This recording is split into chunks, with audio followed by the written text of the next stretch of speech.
This is the school, the historical school, Putnam County, Palaca, Florida. Got the people out here, they fighting for it. Old people that went to the school back in the days. People of Palaca, Florida. We got Jacksonville News, JAX, Channel 4, down here.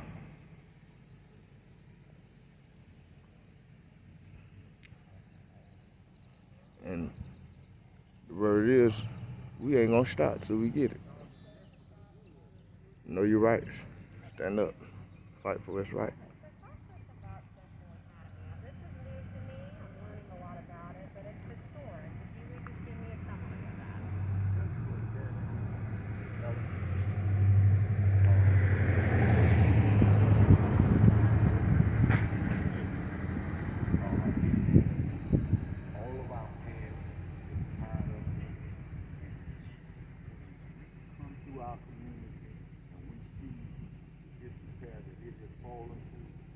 This is evidence that we have been facing.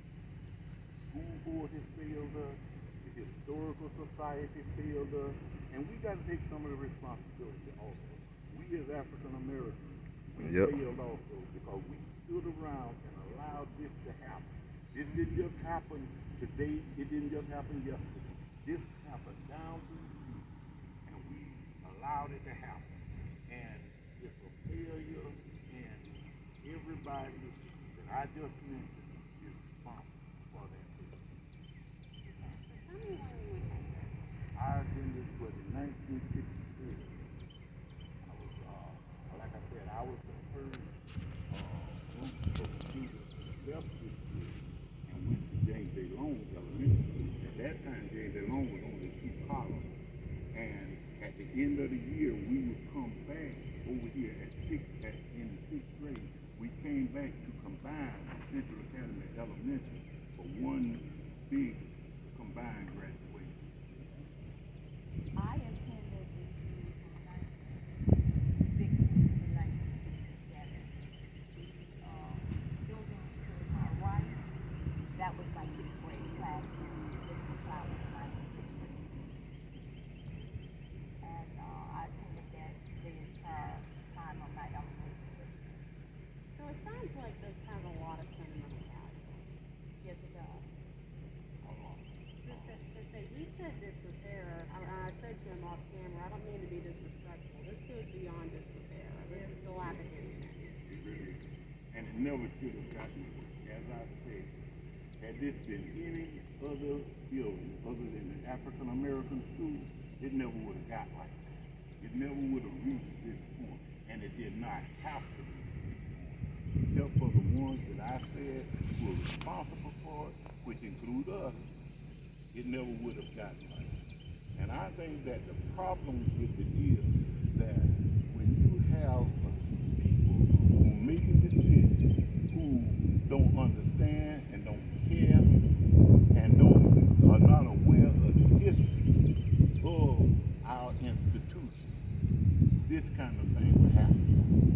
Walk me through the history here. Like I said, talk to me like I'm in 3rd grade. This is new to me. I'm learning all about this. I know this opened. It was the first accredited African American school in Florida. It was deemed a historic site. How did it get like this? It got like this through years of negligence.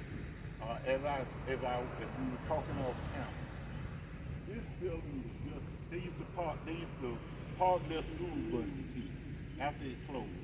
They fixed on their school buses. They drained every ounce of our positive energy from this building. And when they finished with it, they did it just like you do a piece of cane that you're chewing up. When you get the last drop of sweetness out of it, it's no good for nothing else but to be spit on the ground and stepped on. That's what happened to this building.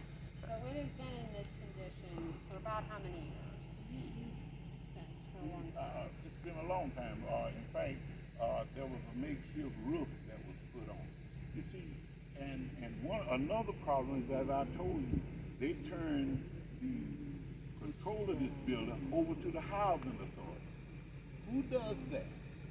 Do you think that if this was a white building, a white school, that they would have turned that over to the housing authority?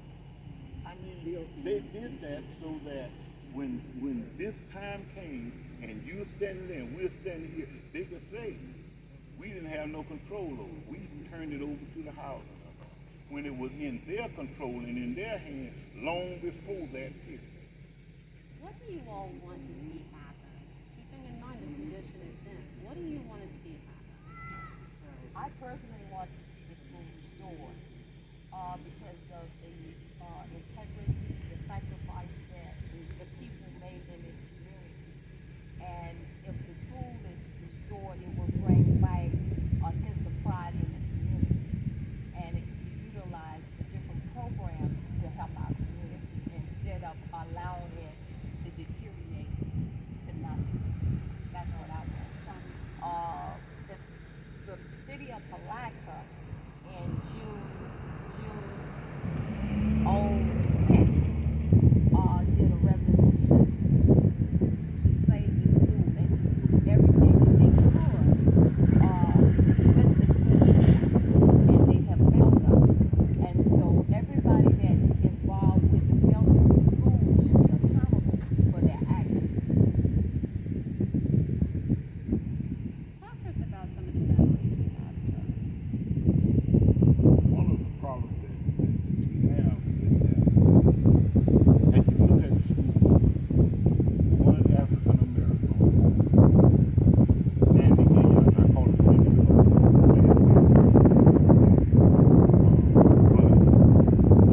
but what did she do by herself? The memories that we had and the people who made the decision to say, just wipe this building out, just tear it down and forget about it. They know nothing about Mr. Muddy. They don't know anything about Miss Brewer, Miss Flower, and the list goes on and on. Those old warriors that stood in the hallway, that shaped and framed our minds, planted the seeds that grew up into who and what we are today. They are gone. Their bones are bleaching in the morbid crater. They're crying out to us, saying, you ought to stand for something. We taught you to stand for something. Ancestors. And that's why we here. That's what your teachers taught you. That's what they taught us. Peace and bliss, you understand? You got to stand up for what the ancestors stood for. We so lost and so caught up in what's going on in this world that we ain't even giving ourselves or accepting the opportunities that are laid out for ourselves. You know, you are your community and your community is you. You can be free, only if you choose to be free too. And what these people right here are doing is showing you that no matter how old they is, they believe in who they are and they believe in where they came from. And they not only that, they respecting the ones before them, the ancestors. This is a historical Black African American building. One of the first in Putnam County, Palatka, Florida. And these people thought they were just gonna wipe it out. And you heard the man. These folk don't give a damn about it being the first Black American school, so they gonna chew it up like some sugar cane till they get the last bit of that sweet part, then spit it out on the ground, wipe it out. And therefore, showing you that, you know, you hold no authority, that you know, are just being walked over until you do what these wonderful souls are doing today. Stand up, let your voice be heard, fight for what you feel deep down is right. Take your authority back, take your power back. Don't shut up, don't be afraid. Show the people who you really are. It's a reason for everything. Peace, love, and enlightenment. Stay tuned. See you soon. Promise you great.